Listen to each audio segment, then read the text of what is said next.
आज एक हिंदी गाना मुझे याद आ रहा है, सुन रहा है न तू, रो रही हूं मैं। जी हां, ये गाना इसलिए आ रहा है कि कोई सुन ही नहीं रहा है कि लोगों के अंदर का दिल कितना दुखी है और सरकार की कुछ घटनाओं के, कुछ कार्रवाई के कारण वो कितना सुखी हो रहा है। जिस घटना के कारण ये रो रहे थे, वह रोना, वह आंसू ना कोई नेता देख पा रहा है, न किसी विचारधारा के लोगों को ये दिखाई पा रहा है। मैं आपको कुछ वीडियो दिखाना चाहूंगा। यह वीडियो कश्मीर की पहलगाम के इलाके में शहीद हुए उन लोगों के परिवार के है, जिनके अंदर एक दुख पलता था कि पाकिस्तानियों ने, दहशतगर्दों ने किस तरह से हमारे लोगों को मार दिया और इन मारे हुए लोगों के दिल को या उनके परिजनों के दिल को कैसे सुकून मिला है, कैसे शांति मिली है, यह इस वीडियो में दिखता है। जरा एक दो चार छोटे छोटे वीडियो लगातार दिखा रहा हूं, देख लीजिए। पहले तो मिशन का नाम सुन के हम लोगों को बहुत, मतलब मैं तो बहुत रो रही थी सुन के, क्योंकि मुझे याद है जिस दिन अमित शाह जी आए थे श्रीनगर, जो लोग वीर मरण जिनको प्राप्त हुआ उनको श्रद्धांजलि देने के लिए, उस दिन सब बहनें उनको बोल रही थी कि हम भारत की बहनें हैं, हम आपकी बहनें, और हम लोगों से हमारे पतियों को छीन लिया है। तो मुझे लगता है शायद उसी वजह से ये ऑपरेशन का नाम सिंदूर रखा गया होगा। कि ये बहुत ही अच्छी बात है कि जो उन्होंने, मोदी साहब ने बदला लिया है और मैं उनके साथ हूँ, जनता उनके साथ है और हमारा सारा परिवार उनके साथ है। सेना के जवानों को मैसेज देना, ऐसे ही बदला लेते रहो कि ऐसी कोई घटना दोबारा न घटे, उनको मुंह तोड़ जवाब देना ऐसे ही देना चाहिए। इस नाम से बहुत ज़्यादा रिलेट कर सकती हूँ बिकॉज ऑफ दिस इंसिडेंट मैंने तो अपनी ज़िंदगी खो दी है एक। ये नाम बहुत सही है क्योंकि इस इंसिडेंट की वजह से बहुत औरतों ने, बहुत बहनों ने, बहुत माँओं ने अपनी जान खोई है, अपना एक हिस्सा खो दिया है। तो ये नाम एकदम सही है। मेरे को हौसला हो रहा है कि हम खुद जाएं और सैनिकों की सेवा करें वहाँ पे। इतना हमें आज एक बदला, एक जो होता है वो, उन्होंने 25 मारे, टीवी पे आ रही है कि 75 मारे हैं उनके। हमारी सेना बहुत अच्छा, हमें गर्व है हमारी सेना पे, मोदी जी पे हमें गर्व है। देखा, इनमें से कोई शहीद हुए व्यक्ति की माँ है, कोई बीवी है, कोई बहन है। महाराष्ट्र के पुणे के जगदाड़े की बहन बात कर रही है, बेटी बात कर रही है, विनय नरवाल की माँ बात कर रही है, उनकी बहन बात कर रही है, उनकी बुआ बात कर रही है। ये सारी औरतें अपने दिल के दर्द को बयां कर रही है और ऑपरेशन सिंदूर से उन्हें मिली राहत के कारण वह खुश है। ये वीडियो इसलिए दिखा रहा हूं कि मुझे किसी नेता को पूछना है, सुन रहा है न तू, सुन रहा है न तू। सिंदूर के नाम से जिन्हें परहेज है, ऐसे नाम रखने से कुछ नहीं होता ऐसे लगता है। वैसे महाराष्ट्र के राज ठाकरे वही कहते हैं वो बात कि ऐसे नाम रखने से कुछ नहीं होता है। जरा उन्हीं के मुख से वह वाक्य सुन लीजिए। परत मी तेच सांगतो ना, हे काही नावं बिवं देऊन ह्याने काही भावनाचा काही विषय येत नाही। प्रश्न असा आहे की तुम्ही नक्की काय पाऊल उचलताय आणि इतके दिवस जे काही कार्यक्रम जे झाले, ह्या कार्यक्रमांची काय आवश्यकता नव्हती। सिंदूर की कीमत तुम क्या जानोगे राज बाबू, जिसने सिंदूर गंवाया है उसी को ही पता चलेगा कि सिंदूर की कीमत क्या होती है।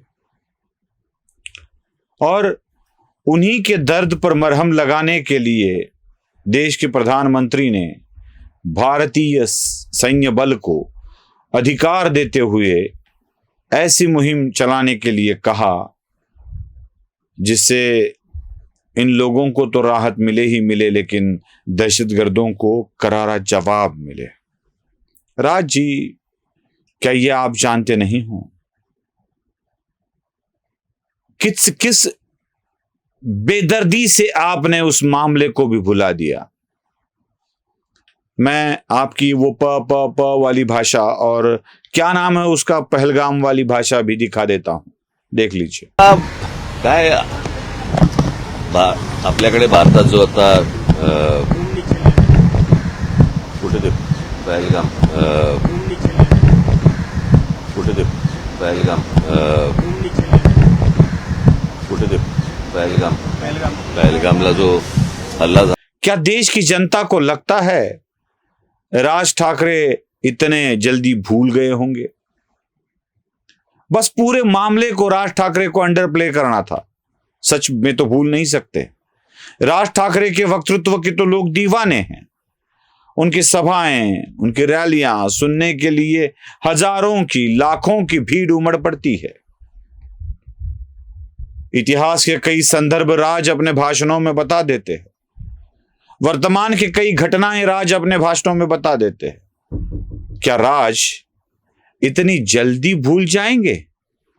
इतनी जल्दी भूल जाएंगे इन बातों को? मुझे तो नहीं लगता कि राज भूलेंगे। बस राज ठाकरे इस मामले को अंडर प्ले करना चाहते थे। मैं इसलिए बोल रहा हूं कि जरा जब पहलगाम वाला मामला हुआ था तो उस वक्त की घटनाओं को याद कीजिए। एक असली राजनेता, सच्चा राजनेता, मैं इसमें शरद पवार को भी अच्छे गुण दूंगा, क्योंकि जब शरद पवार पुणे में थे तो पहलगाम हमले में मृत्यु हुए लोगों से मिलने के लिए, उनके परिजनों से मिलने के लिए वह पुणे में गए थे। देवेंद्र फडणवीस भी उन लोगों से मिलकर आए थे जिन्होंने अपने करीबी व्यक्तियों को गंवाया है। लेकिन राज ठाकरे मुंबई में रहकर भी डोंबिवली में नहीं गए। चलो पुणे की बात छोड़ दो, पुणे में आने जाने में टाइम लग सकता था। फिर सुबह देर से निकलो, क्योंकि उठते ही है देर से, ऐसे कहा जाता है। तो पुणे में जाओ, 3-4 घंटे पुणे में जाना, 1-1.5 घंटा वहां रुकना, फिर 3-4 घंटे वापस आना, 8-9 घंटे का यह सफर हो जाता राज ठाकरे के लिए। इसलिए पुणे की बात छोड़ दो। लेकिन राज डोंबिवली में जा सकते थे। वहां कुछ लोगों की मृत्यु हो चुकी थी, उनके परिजनों से मिल सकते थे। राज किसी से भी मिलने नहीं गए। बात यहां तक आई कि राज विदेश चले गए, लेकिन मृत्युमुखी हुई लोगों के परिजनों से मिलने के लिए राज ठाकरे के पास समय नहीं था। इसलिए मैं कहता हूं कि राज ठाकरे इस पूरे मामले को ही अंडर प्ले करना चाहते थे, इसलिए याद नहीं है। इतना महत्वपूर्ण नहीं है मेरे लिए कि उसका नाम ही याद रहे, ऐसे दिखाना चाहते थे राज ठाकरे। क्या कमाएंगे राज ठाकरे इससे? क्या लाभ होगा राज ठाकरे का इससे? एक तो मुंबई म्युनिसिपल कॉरपोरेशन के इलेक्शन में, वैसे तो मानता हूं मैं कि 3-4 महीने में इलेक्शन नहीं होने वाले हैं। कोर्ट ने जरूर कह दिया है कि ले लो, इसका मतलब है जल्दी ले लो। अब अनिश्चित काल के लिए आगे टाल दो, ऐसे नहीं हो सकता है, लेना पड़ेगा। क्योंकि अगर 3-4 महीने में इलेक्शन लेने की बात हुई तो मई चल रहा है, जून जुलाई अगस्त, मई जून जुलाई और अगस्त के मौसम में बहुत ही बारिश रहती है, और बारिश के दिनों में मुंबई में तो चुनाव क्या, कहीं पर भी चुनाव कराना बहुत ही मुश्किल हो जाता है। बारिश खत्म होने की बात हुई तो सितंबर नवंबर तक आगे जाना पड़ेगा, और उसके बीच में दशहरा, दिवाली आदि त्योहार भी आ जाते हैं। तो बहुत सारे मुंबई के लोग त्योहार मनाने के लिए अपने गांव चले जाते हैं, तो उस वक्त चुनाव लेना भी बड़ा मुश्किल हो जाएगा। तो मुझे लगता है शायद 2025 के अंत में या उसके आगे भी जनवरी फरवरी के महीने में भी चुनाव हो सकते हैं। चलो वो बात छोड़ दो। चुनाव की बात अगर हम करते हैं तो वैसे ही मुंबई में राज ठाकरे बाकी मुंबई के अलावा कहां है, यह तो संशोधन का विषय है। मुंबई में भी अब परप्रांतियों के वोट राज को नहीं मिलने वाले हैं। जो मराठी व्यक्ति है उनके अगर वोट मिलेंगे तो उसमें भी हिंदू राज के साथ होंगे या नहीं होंगे, ये तो सोचना पड़ेगा, क्योंकि पहले ही गंगा जल के लिए अरे नहीं लेता मैं, ऐसे राज कह चुके हैं। राज क्या प्राप्त करना चाहते हैं, क्या दिखाना चाहते हैं? क्या ऐसा करने से राज ठाकरे की अत्याधिक आवश्यकता है जिन पार्टियों को, वह राज के पीछे लगेगी कि नहीं भाई ये ऐसा कर दो वैसा कर दो? क्या राज की बार्गेनिंग पावर बढ़ जाएगी? ऐसी तो नहीं बढ़ने वाली है। भारतीय जनता पार्टी के प्रवक्ता ने खुद कहा था कि नंगा नहाएगा क्या, निचोड़ेगा क्या, क्या क्या कर पाएगा? राज ठाकरे ऐसी आवश्यकता की स्थिति में भी नहीं है कि वह किसी पार्टी के साथ जाए तो उन्हें पार्टी के लिए वो आवश्यकता लगे। राज के पास आज एक ही ऑप्शन बचा है, वो है उद्धव के साथ चले जाना। उद्धव भी साथ लेना चाहते हैं या नहीं, इस पर भी अभी फैसला नहीं हुआ है। लेकिन राज की खुद की पार्टी बिखर रही है, टूट रही है। उनके कार्यकर्ताओं के मन में ही संभ्रम हो रहा है। उनके कार्यकर्ता ही पागल होने की कगार पर जा रहे हैं।